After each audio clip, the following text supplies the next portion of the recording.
Magandang araw sa inyong lahat, mga minamahal kong taga-subaybay.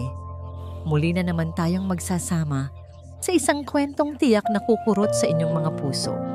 Naranasan nyo na bang mabuhay pero pakiramdam nyo ay patay na ang inyong puso? Yung tipong humihinga ka pa, pero ang paligid mo ay isa ng malaking libingan ng mga alaala? Sa kwento natin ngayong araw, masasaksihan natin kung paano ang isang yelong puso ay pilit na tinutunaw ng isang simpleng pagmamahal. Handa na ba kayong umibig, masaktan at gumaling? Ito ang kwento ni Baron Molave at Hiraya Liwayway.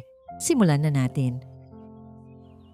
Binasag ng malakas na kulog ang nakabibinging katahimikan sa loob ng hasyenda dapit hapon. Ngunit para kay Baron Molave, ang tunog ng bagyo sa labas ay musika sa kanyang pandinig. Nakatayo siya sa harap ng malaking bintana. Hawak ang isang baso ng alak na kanina pa hindi nababawasan. Ang kanyang mga mata, na dati puno ng buhay, ngayon ay kasing lamig na ng bakal. Walang emosyon, walang liwanag. 3 taon. 3 taon na ang nakalilipas simula nang mamatay ang kanyang asawa sa panganganak.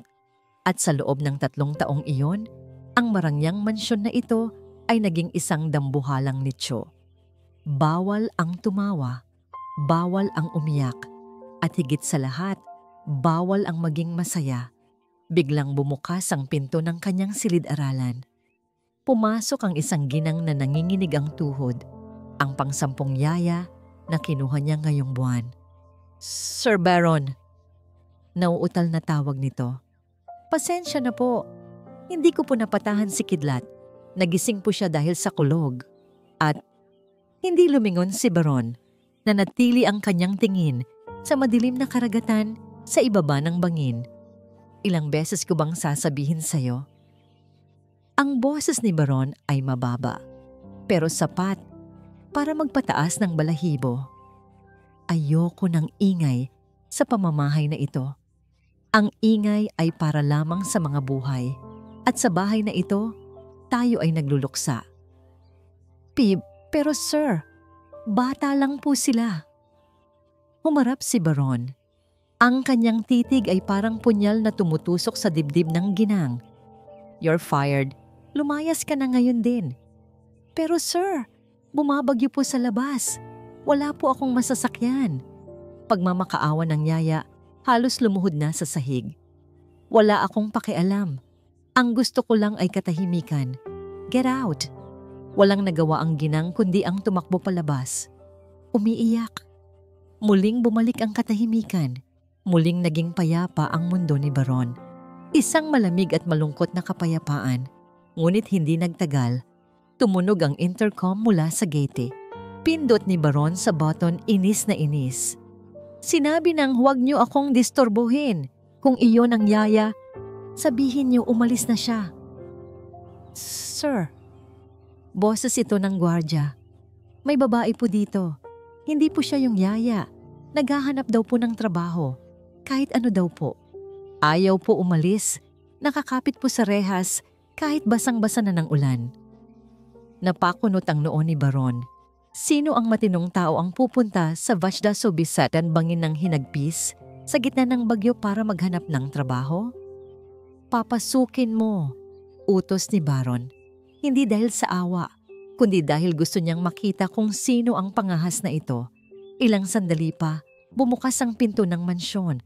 Pumasok ang isang babaeng basang sisiw. Ang kanyang murang damit ay nakadikit na sa kanyang payat na katawan dahil sa ulan. Nanginginig siya sa ginaw. Ang kanyang buhok ay gulo-gulo at ang kanyang sapatos ay puno ng putik. Siya si Hiraya Liwayway.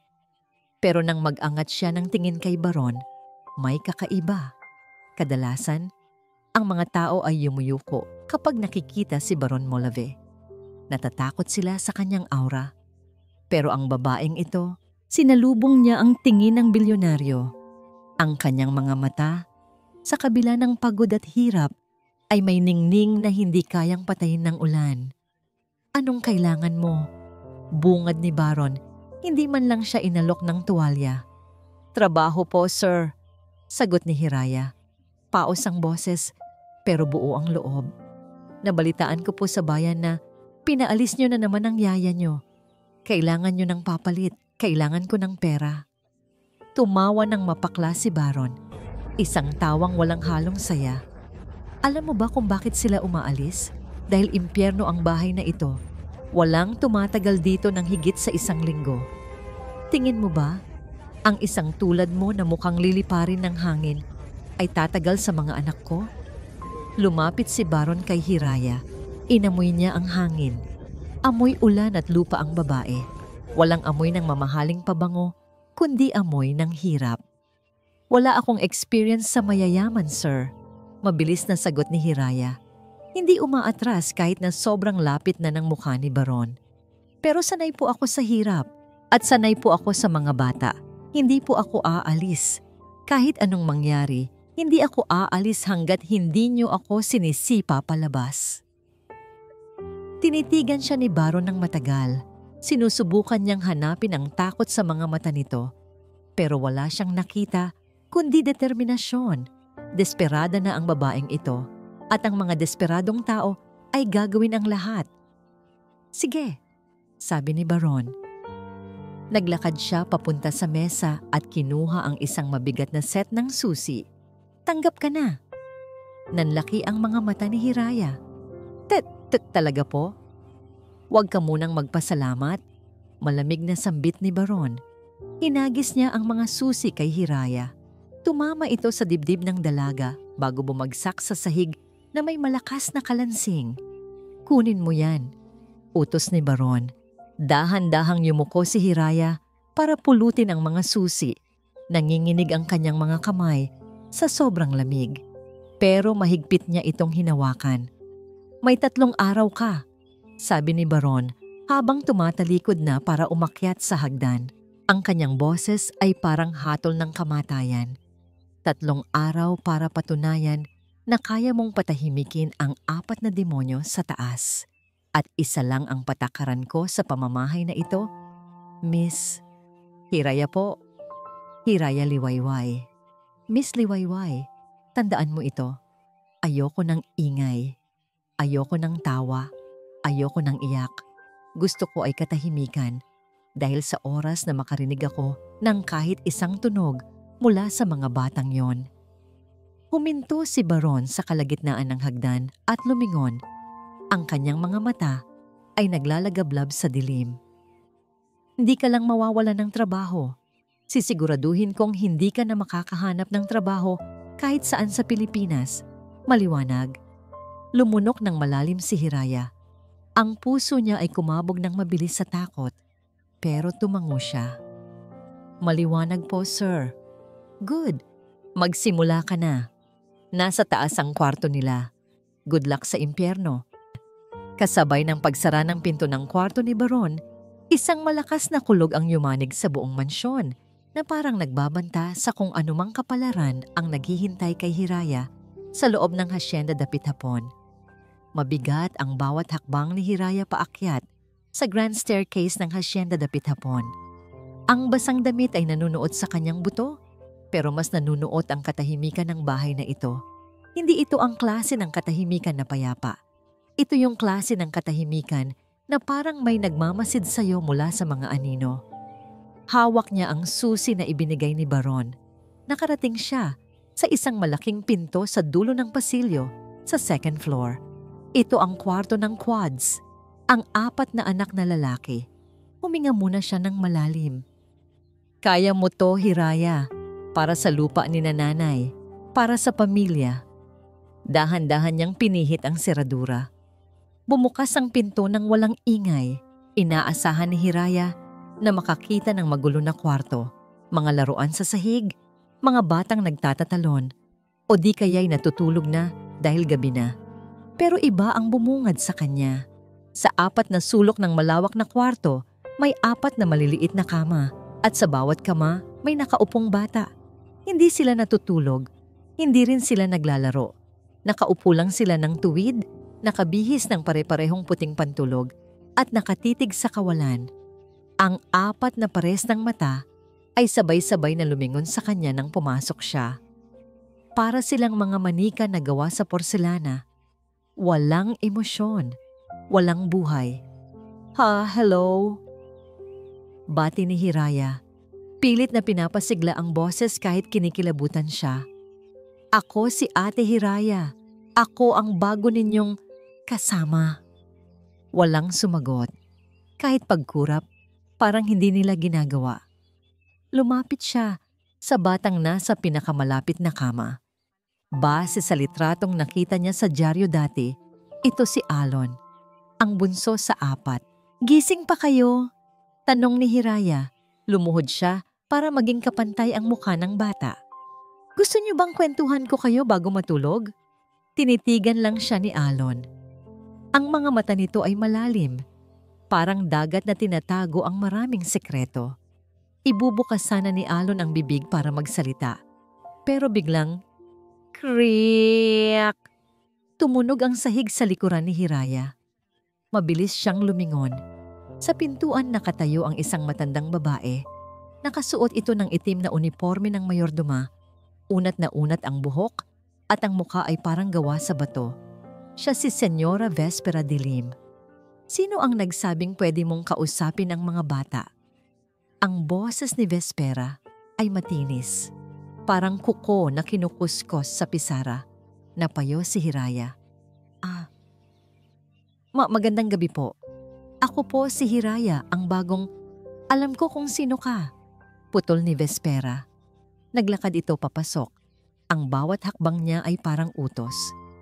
Isa ka lang sa mga babaeng desperada na aalis din pagkalipas ng ilang araw. Lumapit si Vespera kay Alon. Nakita ni Hiraya kung paano bahagyang napaatras ang bata nang dumapo ang tingin ng matanda sa kanya. Makinig ka, Hiraya, sabi ni Vespera habang inaayos ang kwelyo ng damit ni Alon ng madiin. Masyadong madiin. Sa bahay na ito may mga patakaran. Una, bawal ang mag-ingay. Pangalawa, bawal ang magtanong. At pangatlo, tumingin si Vespera sa 4 na bata na parang mga sundalo. Bawal ang emosyon. Ang daddy niyo ay pagod. Ayaw niyang makita kayong umiiyak at lalong ayaw niyang makita kayong tumatawa. Ang tawa ay ingay. Ang ingay ay sakit ng ulo. Naiintindihan niyo? Sabay-sabay na tumango ang 4 na bata. Opo, senyora. Parang robot. Walang buhay. Kumirot ang puso ni Hiraya. Anong klaseng pagpapalaki ito? Matulog na kayo. Utos ni Vespera. Pagkatapos ay binalingan niya si Hiraya.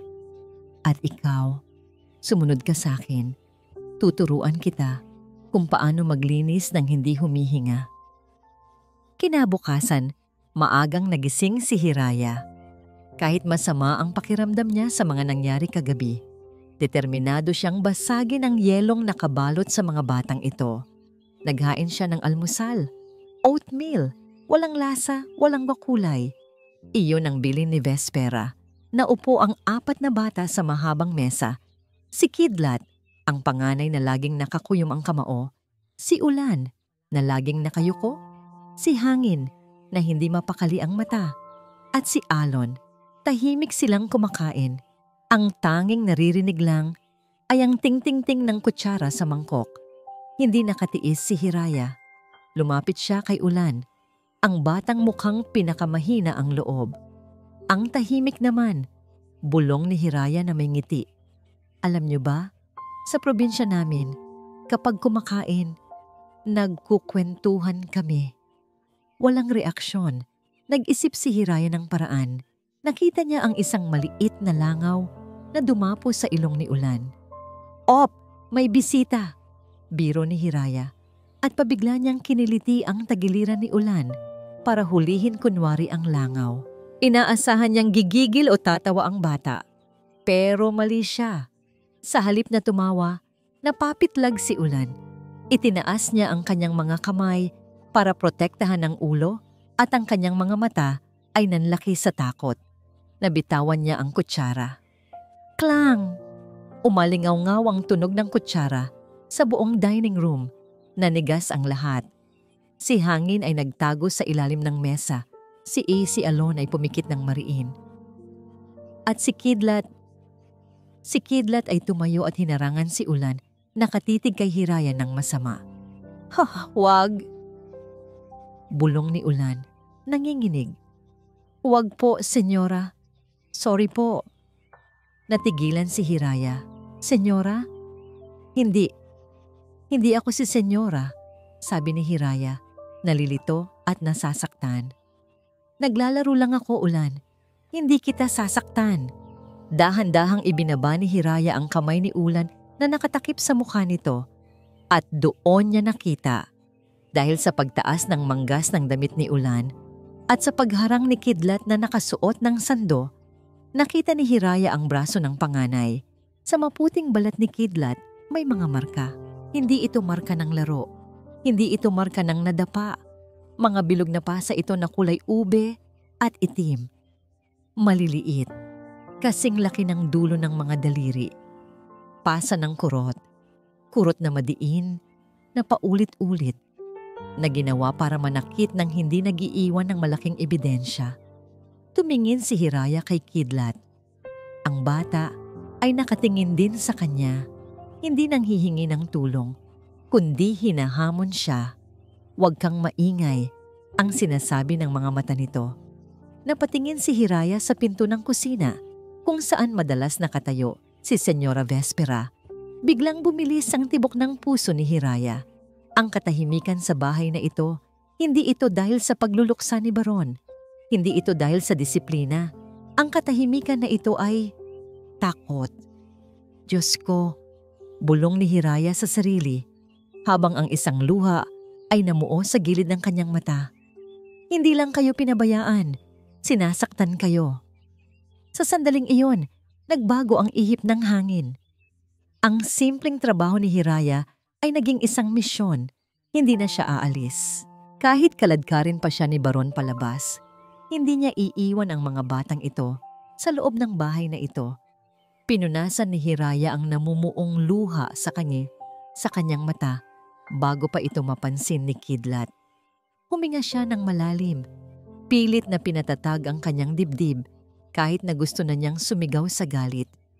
Humarap siya kay Kidlat at sa kauna-unahang pagkakataon, nakita ng bata ang isang uri ng tapang na hindi pa nito nakikita sa sinumang yaya noon. Kumain na kayo, bulong ni Hiraya, pero madiin. Ubusin niyo yan para lumakas kayo. Dahil kakailanganin niyo ng lakas, dugtong niya sa kanyang isip. Tumingin si Hiraya sa direksyon ng kusina kung saan naroon ang anino ni Senyora Vespera. Alam niyang nakatingin din ito sa kanila. Hinawakan ni Hiraya ang laylayan ng kanyang apron at mahigpit itong kinuyom. Hindi ako aalis, pangako niya sa hangin, habang nakatingin sa mga pasa sa braso ni Kidlat. Papatayin muna nila ako bago ko kayo iwan sa impyernong ito. Sa sandaling iyon, hindi na lang siya isang yaya, siya na ang kanilang pananggalang. At ang hacienda dapit hapon ay naging isang tahimik na sementeryo na ngayon ay mayroon ng isang sundalo. Kinabukasan, isang magandang balita ang sumalubong kay Hiraya. Aalis si Baron. May business trip ako sa Singapore. Bilin ni Baron habang isinusuot ang kanyang coat. Hindi man lang niya tinapunan ng tingin ang mga anak na nakahilera sa hagdan para magpaalam. Babalik ako sa Makalawa. Vespera, ikaw na ang bahala. Makakaasa po kayo, sir. Nakangising sagot ni Senyora Vespera. Ang nangiti niya ay parang ahas na nakakita ng bukas na pinto ng kulungan. Nang makaalis ang sasakyan ni Baron, agad na humarap si Vespera kay Hiraya. Huwag kang magpapakampante, babae, banta nito. May pupuntahan din ako ngayong umaga. Babalik ako bago magtanghalian. Siguraduhin mong walang gulo pagbalik ko. Tumangulang si Hiraya. Pero sa loob-loob niya, nagdiriwang ang puso niya. Wala ang dragon. Wala rin ang mangkukulam. Ito ang pagkakataon niya. Pagkaalis ni Vespera, agad na tumakbo si Hiraya sa kusina. Binuksan niya ang malaking refrigerator. Puro tubig, gulay na walang lasa at gamot. Binuksan niya ang pantry. Doon, Sa likod ng mga lata ng sardinas, nakakita siya ng isang box ng pancake mix na malapit nang ma-expire at isang garapon ng maple syrup na hindi pa nabubuksan. Bingo, bulong niya. Umakyat siya sa taas. Nakaupo na naman ang daquads sa kanilang kwarto. Tahimik na nagbabasa ng libro, kahit baligtad ang hawak ni Hangin. Psst! Tawag ni Hiraya sa may pinto. Sabay-sabay silang lumingon. Gutom na ba kayo? Tanong niya. Oatmeal na po ba? Tanong ni Alon sa mahinang boses. Umiling si Hiraya at ngumiti ng malaki. Hindi. Today, we evade the oatmeal. Tara sa baba. Bilis! Nagkatinginan ang magkakapatid. Si Kidlat ang unang tumayo. Nagdududa pero sumunod. Sumunod ang tatlo. Pagdating sa kusina, sinimulan ni Hiraya ang kanyang Operation Hotcake. Okay? Makinig kayo mga sundalo. Biro ni Hiraya. Suot ang apron na parang kapa. Ang misyon natin ay gumawa ng pinakamasarap, pinakamabango, at pinakamalambot na hotcake sa buong mundo. Pero, secret lang natin to, okay? Sa simula, nakatayo lang ang apat, takot humawak ng kahit ano. Sige na, abot ni Hiraya ng whisk kay Ulan. Haluin mo to. Isipin mo, galit ka sa oatmeal. Dahan-dahang hinalo ni Ulan ang batter. Nang makita niyang umiikot ang likido at nagiging kulay ginto, kuminang ang mga mata niya. Ako din, sabi ni Hangin. Sige, ikaw naman maglagay ng gatas. Ilang minuto pa, napuno ang kusina ng amoy na matagal nang hindi nararanasan ng hasyenda dapit hapon. Amoy ng vanilla, amoy ng tinunaw na butter, amoy ng asukal na niluluto. Dahan-dahang napalitan ang amoy ng luma at amag ng amoy ng tahanan. Nang ilapag ni Hiraya ang unang batch ng hotcakes sa mesa, umusok ito sa init. Nilagyan niya ito ng syrup at tada! Gumuhit siya ng smiley face gamit ang chocolate syrup. Kain na! Walang nagsalita. Sabay-sabay silang sumubo. Nakita ni Hiraya kung paano pumikit si Alon ng malasahan ang tamis. Nakita niya kung paano napangiti. Isang totoong nangiti, si Ulan. Kahit si Kidlat, na laging galit ay napabuntong hininga sa sarap habang ngumunguya. Masarap? Tanong ni Hiraya. Tumango silang lahat ng sabay-sabay. Tita Hiraya, tawag ni Hangin. May dumi ito ng harina sa ilong. Yes? Pwede pa po ba? Natawa si Hiraya. Kumuha siya ng kaunting harina sa mangkok at mabilis na pinahid sa ilong ni Hangin. Pwede, pero may bayad na harina sa mukha. Nagulat si Hangin. Akala ni Hiraya iiyak ito, pero bigla humagik-gik si Hangin. Kumuha rin ito ng harina at ipinahid sa braso ni Hiraya. Ganti! Sigaw ni Hangin. Doon na nagsimula ang maliit na gera. Nagtatawanan sila. Naghahabulan sa paligid ng island counter. Si Kidlat ay tumatawa na rin habang pilit na iniiwasan ang harina ni Alon. Sa unang pagkakataon, ang kusina ay hindi mukhang laboratorio.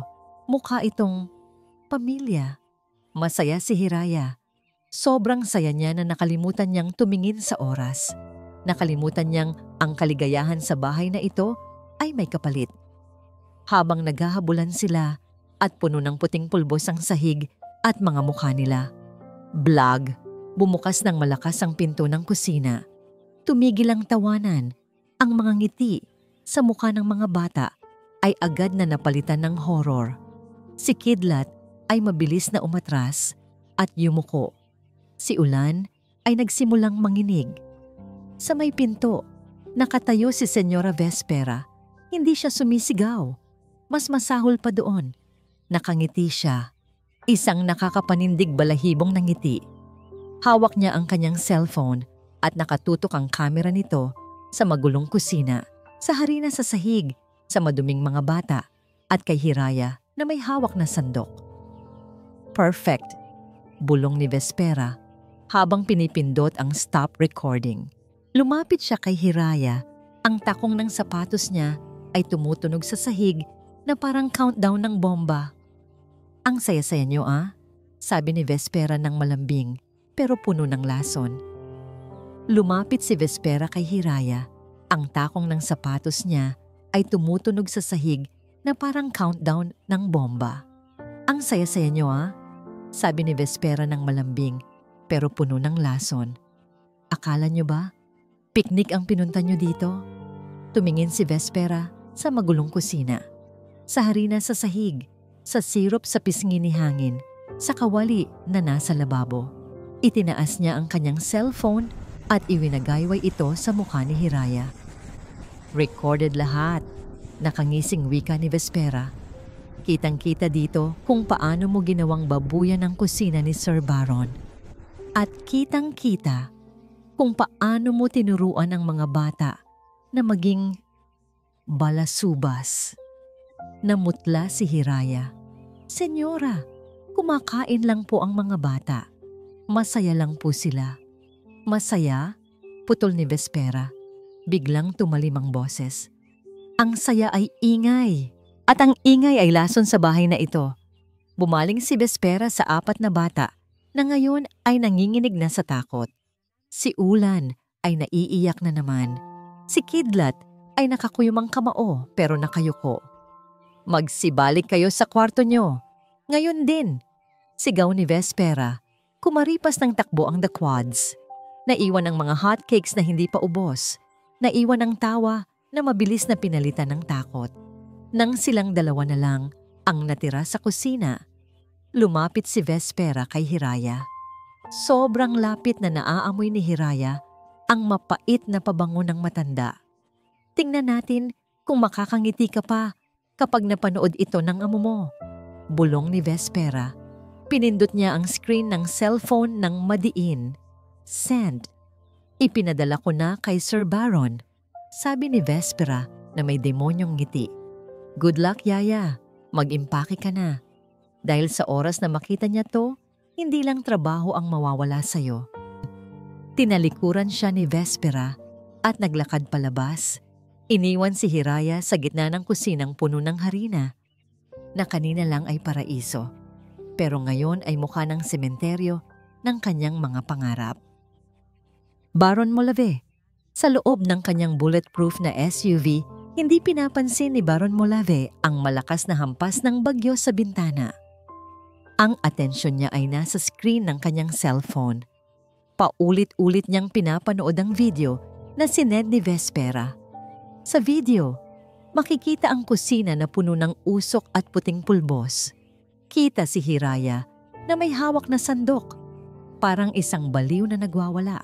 Kita si hangin na tumatakbo at nadulas ng malakas sa sahig. Blag!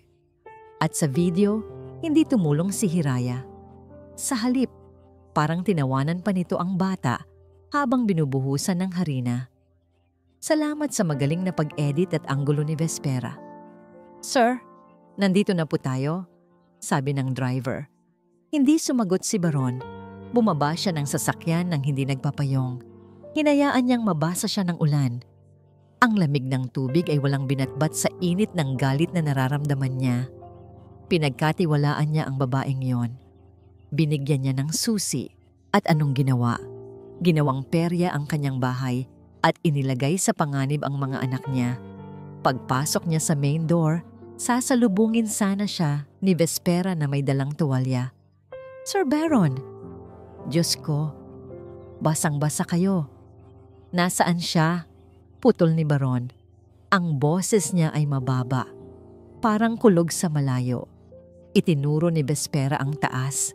Ang muka ay puno ng pekeng pag-aalala. "Nasa kwarto po ng mga bata, sir.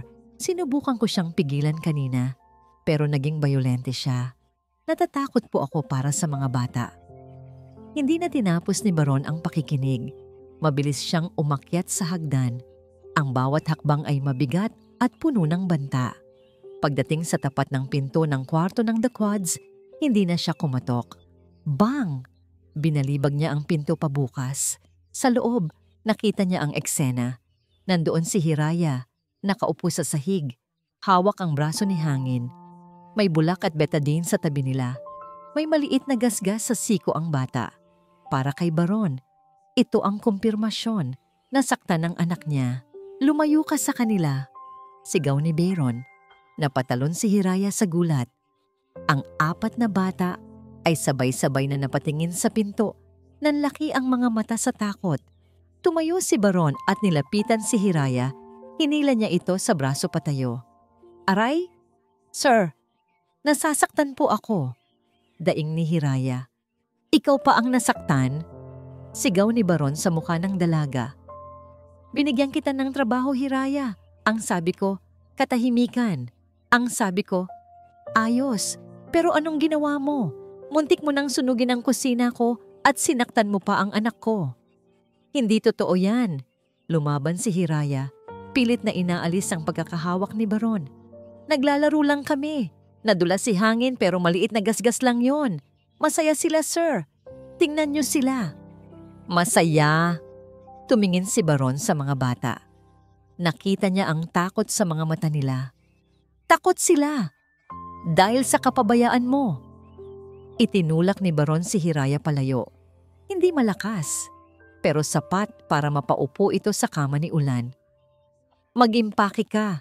Ngayon din, bago pa ako tumawag ng pulis at ipakulong ka sa child abuse. Sir, pakinggan niyo naman ako. Get out! Ang sigaw ni Baron ay yumanig sa buong kwarto.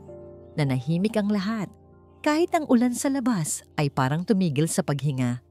Nakita ni Baron na tumulo ang luha ni Hiraya, hindi dahil sa takot para sa sarili, kundi dahil sa awa.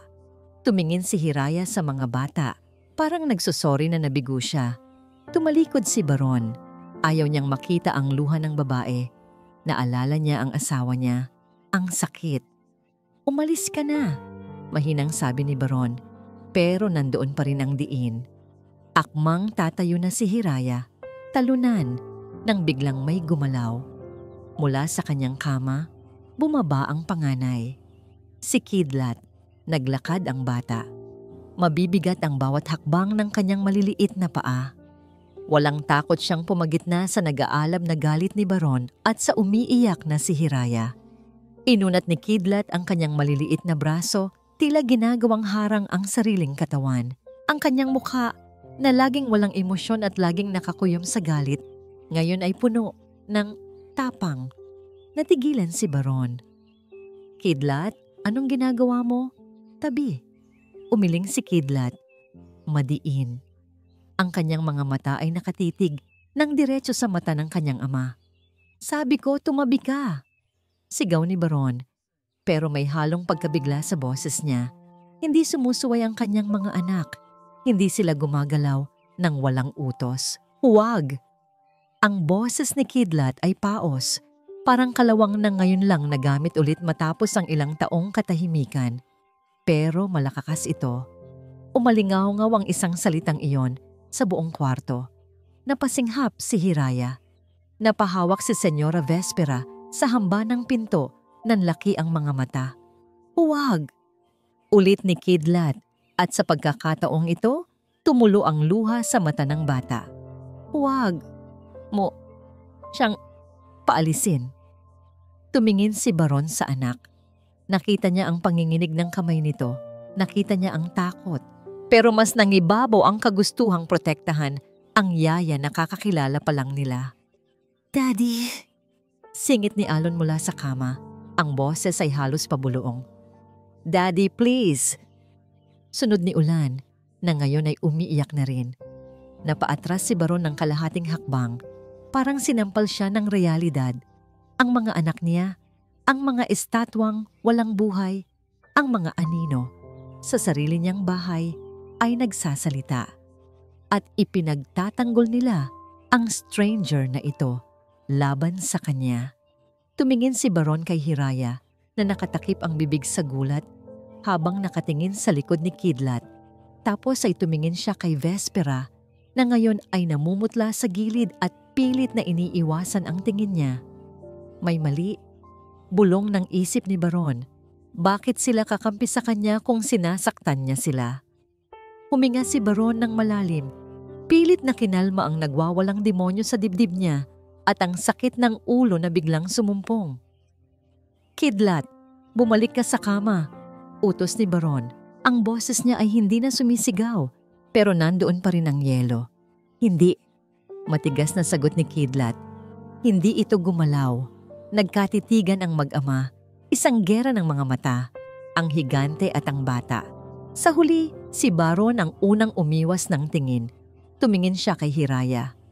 "Labas," sabi ni Baron. Akala ni Hiraya ay pinaaalis na siya ng tuluyan. Yumuko siya, handa nang tanggapin ang kapalaran. Lumabas ka ng kwarto, paglilinaw ni Baron, habang hinihilot ang kanyang sentido na parang binibiyak sa sakit. "Mag-usap tayo sa opisina ko. Ngayon din, bigyan mo ako ng rason kung bakit hindi kita dapat ipakulong." Tumalikod si Baron at naglakad palabas ng kwarto ng mabilis. Nang madaanan niya si Vespera sa pinto, huminto siya sandali. "At ikaw, Vespera, ipagtimpla mo ako ng tsaa, yung matapang. Kailangan ko ng gamot sa sakit ng ulo." Umalis si Baron. Iniwan ang mabigat na hangin sa pasilyo. Naiwan si Hiraya na nakaluhod sa sahig.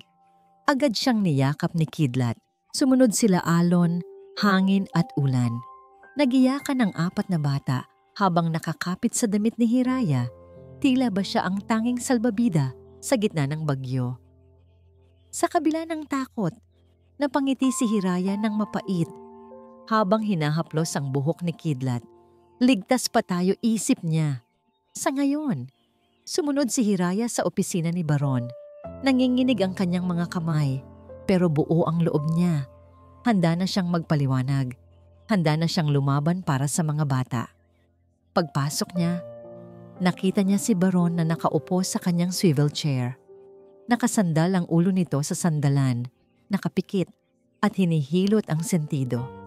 Sa mesa, umuusok ang tasa ng tsaa na dinala ni Vespera kanina. "Sir Baron," panimula ni Hiraya. "Tungkol po sa video." Hindi sumagot si Baron. "Sir?" Lumapit si Hiraya. Napansin niya ang kakaibang pamumutla ng bilyonaryo. Ang pawis ay tumutulo sa noo nito kahit na naka-aircon naman ang kwarto. "Lumabas ka," bulong ni Baron. Pero ang boses niya ay mahina, nanginginig. Hindi ito ang boses ng isang hari. Boses ito ng taong nasasaktan. Akmang tatalikod na sana si Hiraya nang marinig niya ang isang kalabog. Blag. Napalingon siya. Nakita niya si Baron na bumagsak mula sa upuan papunta sa sahig. Nangingisay ito. Hawak ang ulo na parang puputok na. "Sir!" sigaw ni Hiraya.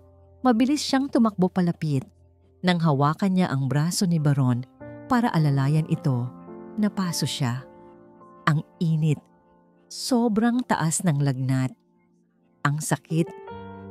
Ang sakit. Ungol ni Baron. Nandidilat ang mga mata nito pero walang tinitingnan. Deliryo. Tumingin si Hiraya sa paligid. Walang ibang tao. Kung tatawagin niya si Vespera, baka kung ano pa ang gawin nito. At ang driver ay nakaalis na. "Kaya ko to," sabi ni Hiraya sa sarili. Buong puwersa niyang inalalayan ang mabigat na katawan ni Baron papunta sa mahabang sofa sa loob ng opisina. Tinanggal niya ang sapatos nito, niluwagan ang kurbata at tinanggal ang coat. Tumakbo siya sa banyo ng opisina at kumuha ng bimpo at palanggana ng tubig. Sa mga sumunod na oras, ang Hacienda de Pitapon ay tulog na. Ang mga bata ay nasa kwarto. Si Vespera ay nasa kanyang lungga. Pero sa loob ng opisina, gising na gising si Hiraya.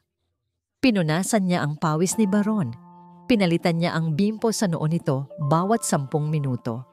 Sa tuwing uungol si Baron sa sakit, hinahawakan ni Hiraya ang kamay nito at binubulungan ng mga kantang pampatulog, yung mga kantang kinakanta ng nanay niya sa kanya noong bata pa siya. "Tahan na. Andito lang ako. Hindi ka nag-iisa," bulong ni Hiraya. Sa kanyang deliryo, nagsalita si Baron. "Elena," tawag ni Baron sa pangalan ng asawa. "Patawarin mo ako. Hindi ko sila kayang protektahan. Ang ingay. Ang ingay sa utak ko. Kumirot ang puso ni Hiraya. Sa likod ng maskara ng isang malupit na amo, nakita niya ang isang lalaking basag na basag. Isang amang takot na baka mawawala ulit ang mga mahal niya, kaya mas pinili niyang ikulong sila sa katahimikan. Shh! Haplos ni Hiraya sa buhok ni Baron. Matulog ka na, Sir Masungit. Paggising mo, magiging okay ang lahat. Dahil sa pagod, napaupo si Hiraya sa sahig, isinandal ang ulo sa gilid ng sofa at nakatulog habang hawak pa rin ang kamay ng kanyang amo. Kinabukasan, nagising si Baron dahil sa sikat ng araw na tumatama sa kanyang mukha. Iminulat niya ang kanyang mga mata. Mabigat pa rin ang pakiramdam niya, pero wala na ang sakit ng ulo. Wala na ang parang martilyong pumupukpok sa bungo niya. Umupo siya at napansin ang bimpo na nahulog mula sa noo niya. Tumingin siya sa gilid. Doon, sa sahig, nakita niya si Hiraya. Nakasubsob ang mukha sa gilid ng sofa, natutulog ng mahimbing. Ang kamay ng dalaga ay nakapatong sa kamay niya. Mabilis na hinila ni Baron ang kamay niya. Anong ginagawa ng babaeng ito dito? Akmang gigisingin niya sana ito para sigawan, pero natigilan siya. Nakita niya ang eye bags ni Hiraya, ang magulong buhok, ang palanggana ng tubig sa gilid. Naalala niya ang malabong mga imahe kagabi, ang lamig ng bimpo, ang boses na kumakanta, ang pakiramdam na hindi siya nag-iisa. Siya ang nag-alaga sa akin? Tanong ni Baron sa isip. Matapos ko siyang sigawan at paalisin, dahan-dahang tumayo si Baron para hindi magising si Hiraya. Naglakad siya papunta sa kanyang desk. Doon, may nakita siyang isang plato na tinakpan ng tissue. Inalis niya ang tissue. Isang piraso ng hot cake na sunog ng kaunti sa gilid. Ito siguro yung tinira ni Hiraya mula sa gulo kahapon. Sa tabi nito, may nakadikit na sticky note. Sulat kamay na pambata. Halatang sulat ni Alon, pero dikta ni Hiraya. Para kay Daddy, get well soon. P.S. Sabi ni Ate Hiraya, kainin mo daw para hindi ka na maging dragon. Natawa ng mahina si Baron. Dragon? Tumingin siya sa hot cake. Kinuha niya ito gamit ang kamay at sumubo. Malamig na ito. Medyo matigas at sobrang tamis. Pero ito ang pinakamasarap na almusal na natikman niya sa loob ng 3 taon. Hindi dahil sa lasa ng harina, kundi dahil sa lasa ng alaala. Lasang pamilya. Lasang pagmamahal na hindi binili o inutos, kundi kusa at libreng ibinigay. Habang ninunguyan niya ang malamig na hotcake, naramdaman ni Baron na may mainit na likido sa gilid ng mata niya. Pinahid niya ito agad. Tumingin siya sa salamin sa tapat. Nakita niya ang sarili niyang refleksyon. At doon, nakita niya ang isang himala. Nakangiti siya. Isang maliit, tipid, at kinalawang na ngiti. Pero ngiti pa rin. Ang dragon ng Hacienda Dapit Hapon ay marunong pa palang ngumiti. Sir? Napatalon si Baron sa gulat. Lumingon siya at nakitang gising na si Hiraya. Gulo-gulo ang buhok nito at may bakas pa ng laway sa pisngi, pero alalang-alala ang mukha. Okay na po ba kayo? Diyos ko, ang taas ng lagnat niyo kagabi. Tatawag na po ba ako ng ambulansya? May masakit pa ba sa inyo? Sunod-sunod na tanong ni Hiraya habang akmang hahawakan ang noo ni Baron. Umatras si Baron ng kaunti. Bumalik ang kanyang seryosong mukha, pero wala na ang talim sa kanyang mga mata. Ayos na ako, sagot ni Baron. Ang boses niya ay hindi nagaralgal. Dahil siguro sa nurse ko. Natigilan si Hiraya. Namula ang pisngi niya. Trabaho ko naman po yun, sir. Kahit naman po masungit kayo, ayoko naman po kayong mamatay. Itinaas ni Baron ang sticky note na may nakasulat na dragon. Dragon pala ah? Nanlaki ang mata ni Hiraya. Naku, sir, sorry po. Si Alon po kasi. Ay hindi, ako po pala. Biro lang po iyan. Huwag niyo na pong pansinin. Akmang aagawin ni Hiraya ang papel, pero iniwas ito ni Baron. Itinupin niya ang papel at ibinulsa sa kanyang pajama. "Salamat," mahinang sabi ni Baron. Tumahimik ang buong kwarto, parang tumigil ang ikot ng mundo. "Po?" tanong ni Hiraya, hindi makapaniwala. Sabi ko, "Salamat sa pag-aalaga at sa hot cake." Tumingin si Baron sa kanya ng diretso. "Hindi ka na fired. Bumalik ka na sa trabaho. Gisingin mo na ang mga bata." Parang nabunutan ng tinik si Hiraya. Napangiti siya ng abot-tenga, isang ngiting nakakahawa. "Opo, sir. Opo. Salamat po." Tuwang-tuwang tumakbo palabas si Hiraya. Nakalimutan na niyang magsuklay. Naiwan si Baron na nakatayo sa gitna ng opisina. Ramdam ang kakaibang init sa kanyang dibdib na hindi dulot ng lagnat. Sa labas ng pinto, sa madilim na pasilyo, may nakatayo. Si Senyora Vespera. Nasilip niya ang lahat sa maliit na awang ng pinto. Nakita niya ang nangiti ni Baron. Narinig niya ang salamat. Dumilim ang mukha ni Vespera. Ang mga kukoy niya ay bumaon sa hawak niyang tray. "Delikado," bulong ni Vespera sa sarili. Masyadong delikado ang babaeng ito. Ginugulo niya ang ayos ng bahay. Binubuhay niya ang patay. Dahan-dahang dinukot ni Vespera ang isang maliit na bote mula sa bulsa ng kanyang apron. Isang boteng walang label, puno ng maitim na likido. Kung hindi ka madadaan sa takot, Hiraya, tinignan ni Vespera ang bote at ngumiisi. "Dadaanin kita sa pagkakasira. Tingnan natin kung paano kang ngingiti kapag ikaw na ang sinisisi sa lason." Naglakad si Vespera papunta sa kusina. Ang kanyang mga yapak ay walang tunog, parang kamatayan na papalapit. Payapa ang gabi sa Hacienda de Pitahapon. Sa unang pagkakataon, hindi mabigat ang hangin. Bago matulog, naghanda si Hiraya ng 4 na baso ng mainit na gatas na may kaunting vanilla, isang recipe ng nanay niya para mahimbing ang tulog. Masaya niyang inihatid ito sa kwarto ng The Quads.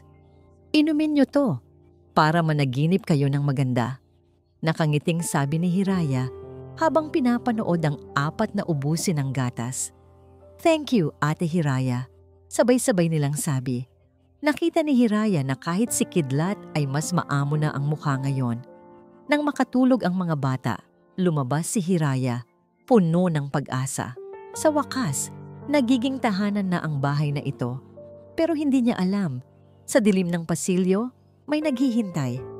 Nang makababa si Hiraya, pumasok si Senyora Vespera sa kwarto ng mga bata. Hawak niya ang basyo ng mga baso na ininuman ng mga bata. "Mga tanga!" bulong ni Vespera. Dali-dali niyang kinuha ang natirang pitzel ng gatas na naiwan ni Hiraya sa mesa sa loob ng kwarto. Dinukot niya ang maliit na bote ng maitim na likido mula sa kanyang bulsa. Isang uri ng laxative na gawa sa matapang na ugat kahoy na nagiging lason kapag nasobrahan. Pinatak niya ang likido sa pitzel, hinalo, at ibinalik ang takip. "Matulog kayo ng mahimbing. Dahil bukas, magigising kayo sa impyerno." Ngisi ni Vespera bago lumabas ng parang walang nangyari. 200 AM, isang matinis na sigaw ang bumasag sa katahimikan. "Daddy! Aray ko po, Daddy!" Nagising si Hiraya sa kanyang kwarto sa silong. Kinabahan siya agad. Boses yon ni Ulan. Mabilis siyang tumakbo paakyat, hindi na nag-abalang magtsinelas. Pagdating niya sa 2nd floor, nakabukas na ang pinto ng kwarto ng mga bata. At ang naabutan niyang eksena ay parang bangungot. Nakasindi ang ilaw. Ang 4 na bata ay namimilipit sa kanilang mga kama, umiiyak sa sakit. Si Ulan ay nagsusuka sa sahig. Si Hangin ay namumutla at pawis na pawis. Si Ialon ay halos mawalan na ng malay. At si Kidlat ay mahigpit na nakahawak sa tiyan. Ang mukha ay kulay abo sa sakit. "Anong nangyayari?" Diyos ko! Sigaw ni Hiraya, akmang lalapit kay Alon. Pero bago pa siya makalapit, isang malakas na tulak ang natanggap niya. Huwag mo silang hawakan! Si Baron. Gulo-gulo ang buhok nito, suot lang ang pajama at ang mga mata ay nanlilisik sa galit at takot. Yakap-yakap niya si Alon na nanginginig. Sir, hindi ko po alam. Nauutal na sabi ni Hiraya, nanginginig ang mga kamay. Sir Baron! Pumasok si Vespera. Umaarte na nagpapanik. Tumawag na po ako ng ambulansya. Diyos ko, ang mga bata, ano pong nangyari? Lumapit si Vespera sa mesa at kinuha ang pitsel ng gatas na timpla ni Hiraya. Inamoy niya ito at kunwaring nasulasok. Sir, ang gatas! Sigaw ni Vespera. Amoy panis at may kakaibang amoy. Ito ang pinainom ni Hiraya sa kanila bago matulog. Tumingin si Baron sa pitsel, tapos kay Hiraya. Pinainom mo sila nito? Tanong ni Baron. Ang boses niya ay sobrang hina, pero mas masakit pa sa sigaw. Gatas lang po yan, sir. Vanilla lang po ang hinalo ko. Depensa ni Hiraya, tumutulo na ang luha. Wala po akong nilagay na masama. Maniwala po kayo. Masakit po. Daddy. Sigaw ni Kidlat bago ito magsuka ng dugo. Nanigas si Baron. Dugo. Sa sandaling iyon, nawala ang Baron na marunong nangumiti kaninang umaga. Ang nasa harap ni Hiraya ngayon ay ang Baron na nawalan ng asawa. Ang Baron na papatay para sa mga anak niya. Dumating ang mga paramedics. Mabilis na binuhat ang mga bata palabas. Kaguluhan, iyak, sirena. Nang mailabas na ang mga bata, naiwan si Baron at Hiraya sa pasilyo. Lumapit si Baron kay Hiraya. Ang mukha nito ay wala ng kahit anong emosyon. Yelo na lang. Pinagkatiwalaan kita, sabi ni Baron. Pinapasok kita sa buhay namin. Pinakain mo ako ng lecheng hotcake na yan at naniwala ako na may malasakit ka. Sir, please, hindi ko po magagawa yon. Pagmamakaawa ni Hiraya, nakaluhod na sa sahig. Hawak ang laylayan ng pajama ni Baron. Tinabig ni Baron ang kamay niya. Kapag may nangyaring masama sa isa sa kanila, ililibing kita ng buhay, Hiraya. Ipapangako ko yan. Tumalikod si Baron at sumunod sa ambulansya. Naiwan si Hiraya sa malaking bahay. Mag-isa. Mula sa dilim, lumabas si Vespera. Nakangiti habang pinupunasan ang kunwaring luha sa kanyang mata. Sabi ko naman sa'yo, iha! Bulong ni Vespera habang dumadaan sa likod ni Hiraya. Walang tumatagal sa hasyenda dapit hapon, lalo na ang mga nagmamagaling. Sa hospital, lumabas ang doktor mula sa emergency room. Sinalubong siya ni Baron. Doc, kamusta ang mga anak ko? Bumuntong hininga ang doktor. Stable na sila, Mr. Molave. Buti na agapan. Pero kailangan naming i-report ito sa pulisya. Bakit? Hindi ito ordinaryong food poisoning. Paliwanag ng doktor, hawak ang resulta ng lab test. May nakita kaming trace ng dugo ng ahas, isang herbal root na lason kapag hindi tama ang pagkakaproseso. Sinasadya itong ilagay para manakit ng tiyan, pero sa dami ng nakita namin, pwede itong makamatay. Nanlaki ang mata ni Baron. Lason? Naalala niya si Hiraya. Naalala niya na galing sa probinsya si Hiraya. Naalala niya na si Hiraya ang nagtimpla ng gatas. Hindi ito aksidente. Sinubukan silang patayin. Kinuha ni Baron ang kanyang telepono. Tinawagan niya ang Chief of Police. Chief! Ang boses ni Baron ay nanginginig sa galit. Pumunta kayo sa bahay ko. Hulihin niyo ang babaeng nagngangalang Hiraya Liwayway. Attempted murder. Nakakulong si Hiraya sa kanyang maliit na kwarto sa silong. Narinig niya ang utos ni Baron sa telepono kanina. Attempted murder. Paparating na ang mga pulis.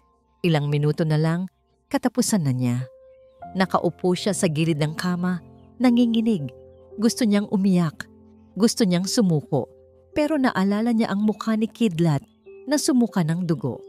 Naalala niya ang higpit ng hawak ni Alon sa kanya kanina.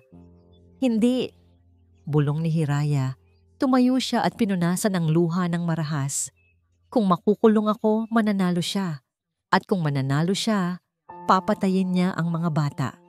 Pinagana ni Hiraya ang kanyang utak, yung amoy. Yung amoy ng suka ng mga bata. Pamilyar yon. Hindi yon amoy ng panis na gatas. Amoy yon ng lupa at mapait na damo. Saan niya naamoy iyon? Biglang nanlaki ang mata ni Hiraya. Kay Vespera. Sa tiyaan na tinitimpla nito para kay Baron gabi-gabi. Kailangan niya ng ebidensya at kailangan niya iyon makuha bago dumating ang mga pulis. Sinubukan niyang buksan ang pinto. Nakalak ito mula sa labas. Siyempre, sinigurado ni Vespera.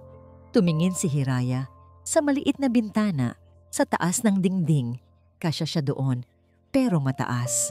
Hinila niya ang kanyang aparador. Pumatong siya dito. Gamit ang isang lumang kutsara, puwersahan niyang sinungkit ang lock ng bintana. Click! Bumukas ito.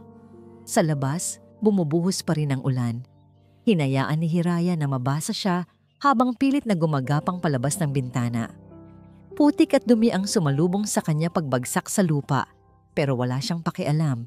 Tumakbo siya paikot sa likod ng mansyon, sa service area, doon kung saan tinatapon ang mga basura bago hakutin ng truck tuwing umaga. Kung itinapon ni Vespera ang bote ng lason, nandoon lang yon, hindi pa nakakalayo. Binuksan ni Hiraya ang malaking basurahan. Ang baho ng nabubulok na pagkain ay sumampal sa kanya. Nasaan ka na? Nasaan ka na? Bulong niya habang kinakamay ang mga basura. Balat ng saging, basyo ng delata, sirang gulay. Narinig niya ang wangwang ng pulis sa malayo. Papalapit na sila. Mas binilisan niya ang paghuhukay. Ang puso niya ay kumakabog sa takot. At doon, sa ilalim ng isang tumpok ng basang tissue, nakikita niya isang maliit na kahon na kulay itim. May tatak na bungo at may nakasulat na dugo ng ahas, herbal root extract, warning, toxic. At sa loob nito, nandoon ang maliit na bote. Ubos na ang laman at amoy na amoy ang mapait na damo. Nahanap ko. Naiiyak na bulong ni Hiraya. Nahanap ko. Akmang tatayo na siya para tumakbo nang biglang may humablot sa buhok niya. Aray! Binalibag siya nito pabalik sa putikan. Sa harap niya nakatayo si Senyora Vespera. May hawak itong payong sa isang kamay at flashlight sa kabila. Ang mukha ng matanda ay hindi na mukhang tao. Mukha na itong demonyo sa ilalim ng kidlat. Masyado kang pakialamera, sigaw ni Vespera. Sinipa ni Vespera ang kamay ni Hiraya para mabitawan ang bote. Hindi mo yan makukuha, sigaw ni Hiraya. Kahit masakit ang katawan, dinaluhong niya si Vespera. Nagpagulong-gulong sila sa putikan. Hindi alintana ni Hiraya ang dumi. Hindi niya alintana ang lamig. Ang tanging nasa isip niya ay protektahan ang maliit na bote sa kanyang kamay. Ito ang buhay ng mga bata. Ito ang kalayaan niya. Akin na yan, sigaw ni Vespera. Kahit matanda na, malakas pa rin si Vespera. Hinampas niya ng payong ang balikat ni Hiraya. Aray! Daing ni Hiraya. Pero hindi siya bumitaw. Sinipa niya ang binti ni Vespera dahilan para matumba ang matanda sa putik. Pero mabilis ding nakabangon si Vespera. Ang mukha nito ay puno ng putik at galit. Itinaas niya ang hawak na flashlight, isang mabigat na metal flashlight, at akmang ihahampas ito sa kamay ni Hiraya para mabitawan ang ebidensya. Mamatay ka na, pakialamera, sigaw ni Vespera sabay buwelo ng hampas. Pumikit si Hiraya at itinaas ang kamay para sanggahin ang hampas. Biglang may humintong sasakyan sa tabi nila. Ang ilaw ng headlights ay tumama diretso sa mukha ni Vespera dahilan para matigilan ito at mapatakip ng mata. Bumukas ang pinto ng kotse. Anong nangyayari dito? Ang boses na yon. Boses ni Baron. Dahan-dahang ibinaba ni Vespera ang flashlight. Mabilis na nagbago ang kanyang mukha mula sa demonyo, naging maamong tupa sa loob ng 1 segundo. Sir Baron, sigaw ni Vespera, umaarte na hingal. Salamat at dumating kayo. Nahuli ko siya. Tinatangkang tumakas ng babaeng to. At ninanakawan niya tayo. May kinuha siya sa basurahan. Nakahiga pa rin si Hiraya sa putik. Hawak ang bote sa dibdib niya. Umiiyak at nanginginig. Lumapit si Baron. Kasunod ang 2 pulis na bumaba mula sa patrol car. Tumayo ka dyan, utos ni Baron kay Hiraya. Pinilit ni Hiraya na tumayo kahit masakit ang buong katawan niya. Iniabot niya ang nanginginig niyang kamay kay Baron. Sir, hindi ako tumatakas, garalgal na sabi ni Hiraya. Hinahanap ko to. Binuksan ni Hiraya ang kanyang palad. Doon, nakaupo ang maliit na bote ng dugo ng ahas. Kinuha ito ni Vespera agad. Ito ang ginamit niya pang lason. Nakita ko siyang tinatapon ito kanina, kaya pinigilan ko siya. Tumingin si Baron sa bote na ngayon ay hawak na ni Vespera. Akin na yan, utos ni Baron. Sir? Sabi ko akin na, sigaw ni Baron. Napapitlag si Vespera at nanginginig na iniabot ang bote kay Baron. Tinanggal ni Baron ang takip. Inamoy niya ang loob ng bote. Isang pamilyar na amoy ang pumasok sa ilong niya. Mapait, matapang, amoy lupa at damo. Nanlaki ang mga mata ni Baron. Araw-araw niyang naaamoy ito.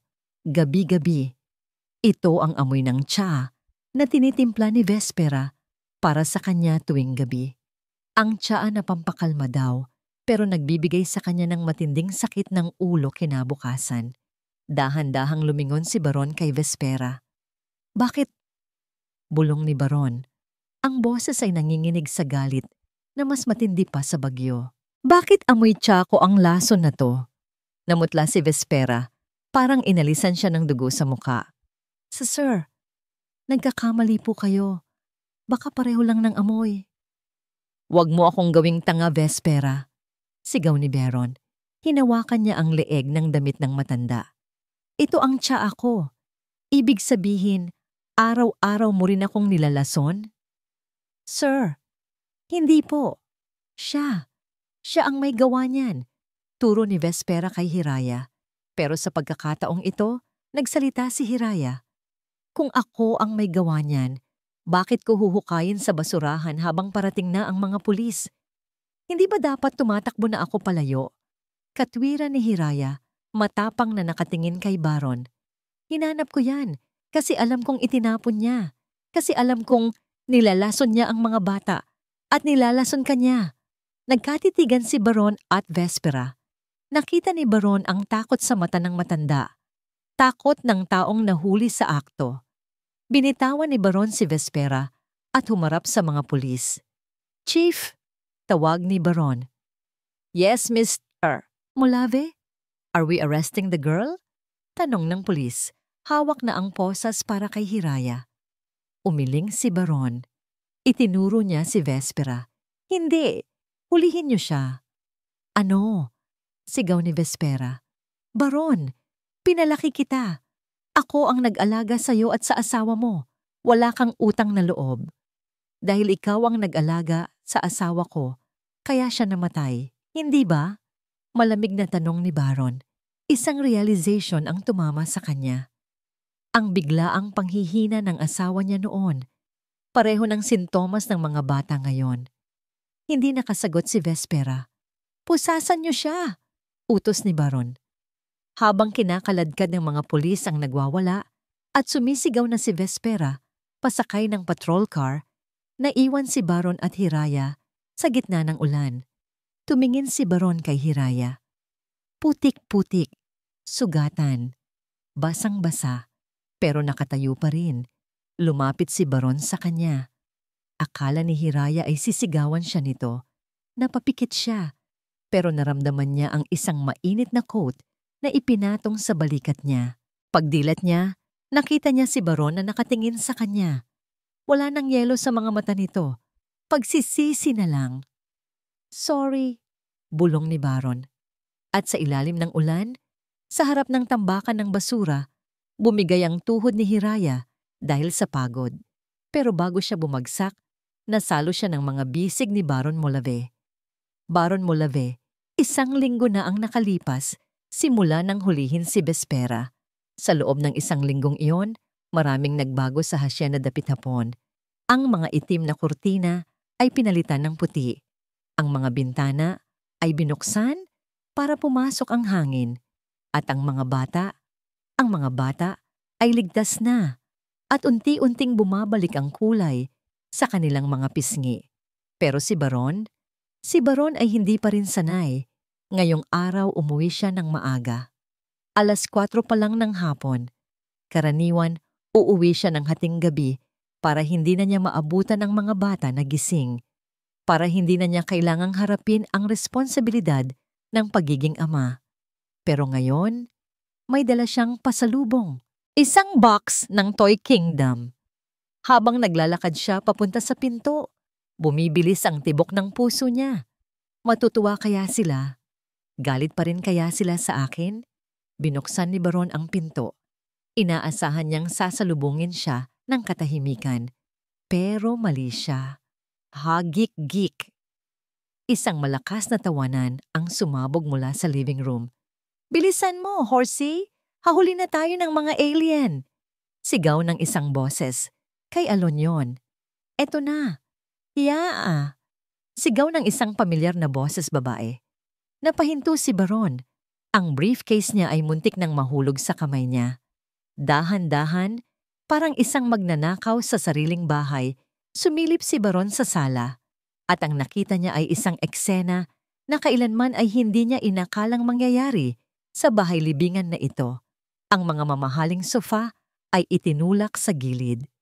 Ang Persian carpet ay ginawang racing track. Ang mga throw pillows ay ginawang kuta. At sa gitna ng lahat ng ito, nandoon si Hiraya.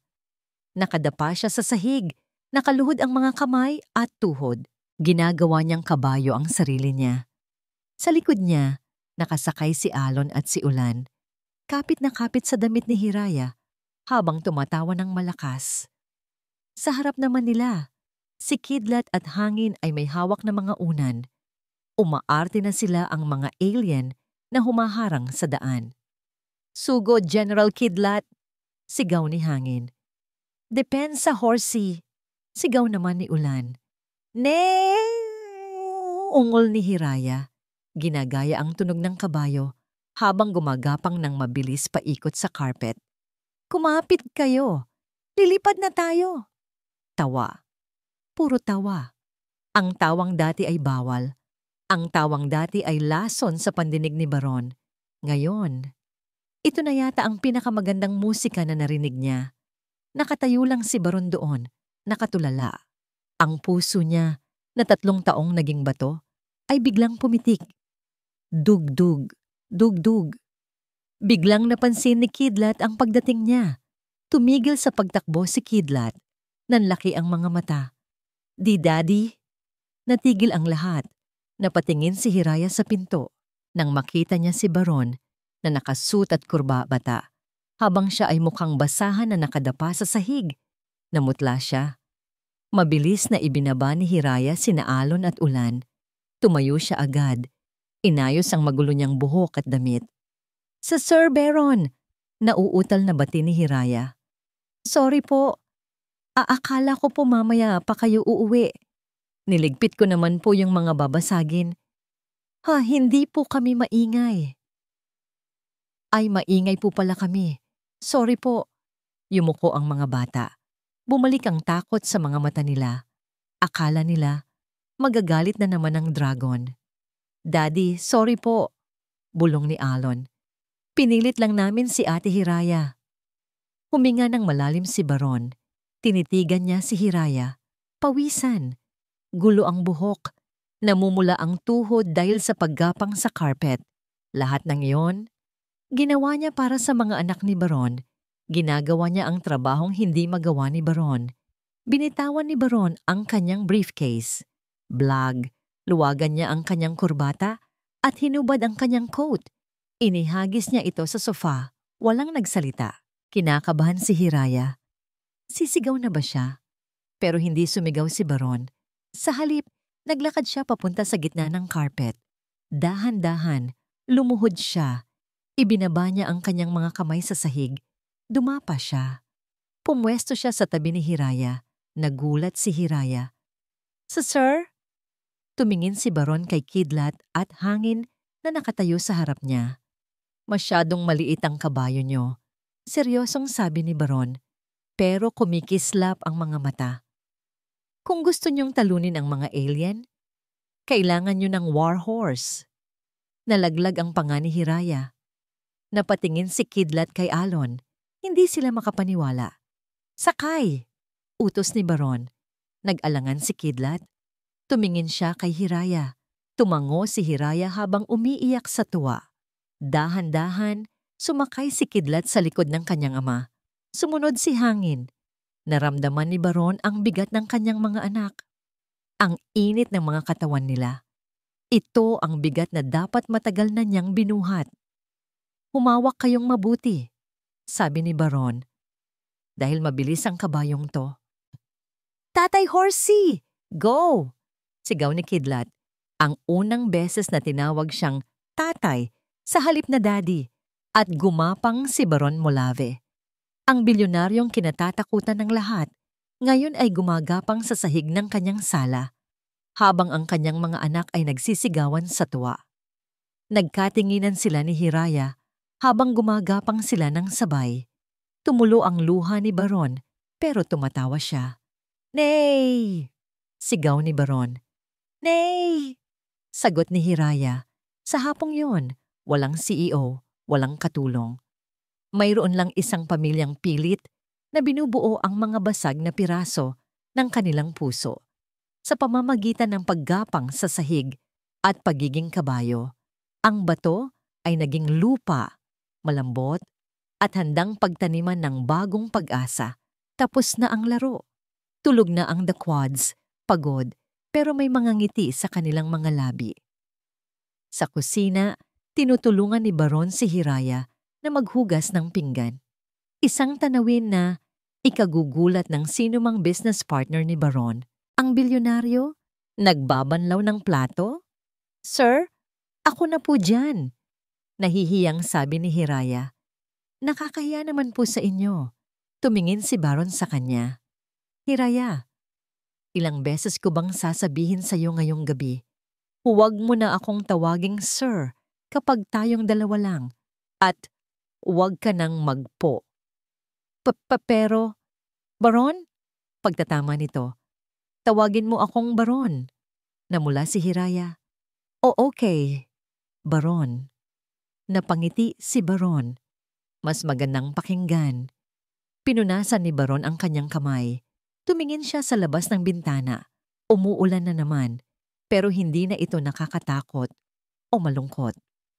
Sumama ka sa akin, yaya ni Baron. Dinala niya si Hiraya sa malaking beranda sa second floor.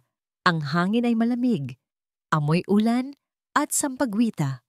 Ang tunog ng patak ng ulan sa bubong ay parang musika. Sumandal si Baron sa railings, hinahayaan ng ambon na tumama sa mukha niya. Alam mo ba, panimula ni Baron, ang boses ay malalim at seryoso. Akala ko, habang buhay nang magiging libingan ang bahay na ito. Akala ko, parusa sa akin ang mabuhay habang patay na ang asawa ko. Tahimik lang na nakikinig si Hiraya sa tabi niya. Humarap si Baron sa kanya. Tinitigan niya ang mukha ni Hiraya. Walang makeup, simple. Pero para kay Baron, siya ang pinakamagandang babae sa mundo. Pero dumating ka. Pagpapatuloy ni Baron. Humakbang siya palapit. Dumating ka na parang bagyo. Magulo. Maingay. Matigas ang ulo. Sinira mo lahat ng pader na tinayo ko. Baron. Bulong ni Hiraya. Hindi makatingin ng diretso dahil sa kilig at kaba. Hinawakan ni Baron ang baba ni Hiraya at dahan-dahang iniangat para magkatitigan sila. Salamat, Hiraya. Dahil sa'yo, naalala kong tumibok ulit ang puso ko. Hindi lang bilang ama, kundi bilang isang lalaki. Nanlaki ang mga mata ni Hiraya. Ang puso niya ay parang sasabog sa ribcage niya. Anong ibig mong sabihin? Hindi sumagot si Baron. Sa halip, dahan-dahan niyang inilapit ang mukha niya kay Hiraya. Pumikit si Hiraya. Naramdaman niya ang mainit na hininga ni Baron. Ang amoy ng mamahaling kolon na humalo sa amoy ng ulan. Sa ilalim ng buwan at ambon, naglapat ang kanilang mga labi. Hindi ito mabilis, hindi ito sapilitan. Isa itong halik ng pasasalamat, ng pangako, ng pag-ibig na sumibol sa gitna ng dilim. Tumagal ang halik ng ilang segundo, pero parang habang buhay. Nang maghiwalay sila, pareho silang habol ang hininga. Nakangiti si Baron at nakita ni Hiraya ang isang kinang sa mata nito na hindi niya nakita noon. Hiraya! Bulong ni Baron. Hinahaplos ang pisngi ng dalaga. Dito ka lang. Huwag kang aalis. Maging parte ka na ng pamilyang ito. Hindi bilang yaya, kundi bilang wang. Biglang naputol ang mahiwagang sandali. Isang nakabibinging sirena ng pulis ang bumalot sa buong hasyenda.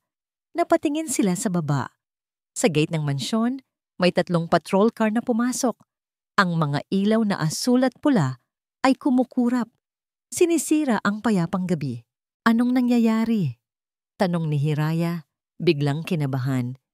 Dito ka lang. Utos ni Baron. Baka tungkol ito kay Vespera. Bumaba si Baron.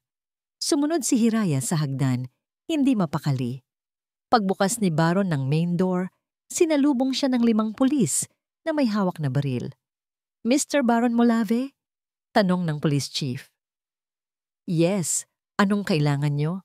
Kalmadong tanong ni Baron. You are under arrest. What? Sigaw ni Hiraya mula sa likod.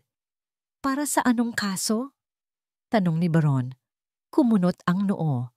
Inilabas ng pulis ang isang papel. Arrest warrant. Para sa kasong qualified theft, money laundering, at embezzlement. Nagpapatawa ba kayo? Galit na sabi ni Baron. I own this company. May natanggap kaming mga dokumento at ebidensya kanina galing sa isang anonymous source. Paliwanag ng pulis habang pinupusasan si Baron. Lumalabas na ninanakawan mo ang kumpanya ng yumao mong asawa at inililipat ang pera sa mga illegal accounts. Nagkatinginan sina Baron at Hiraya. Alam nila kung sino ang anonymous source. Vespera. Kahit nakakulong, gumalaw ang galamay ni Vespera. Ito ang huling alas ng matanda. Ang sirain ang pangalan ni Baron at ipakulong ito para mawalan ng magulang ang mga bata. Wala akong ginawang masama. Sigaw ni Baron habang kinakaladkad siya papunta sa sasakyan. Baron! Sigaw ni Hiraya. Tumatakbo palabas kahit walang payong. Hinarang siya ng mga pulis. Hiraya! Sigaw ni Baron mula sa bintana ng police car. Ang mga bata! Huwag mong pababayaan ang mga bata. Ikaw na ang bahala sa kanila. Pangako! Pangako, Baron! Iyak ni Hiraya habang pinapanood ang sasakyan na lumalayo sa dilim. Naiwan si Hiraya sa gitna ng ulan. Basang-basa. Umiiyak. Pero sa pagkakataong ito, hindi siya takot. Galit siya. Tumingin siya sa papalayong ilaw ng mga pulis. Nagkamali kayo ng kinalaban, Vespera. Bulong ni Hiraya. Ang kanyang mga mata ay naglalagablab. Kinuha niyo ang hari, pero naiwan niyo ang reyna.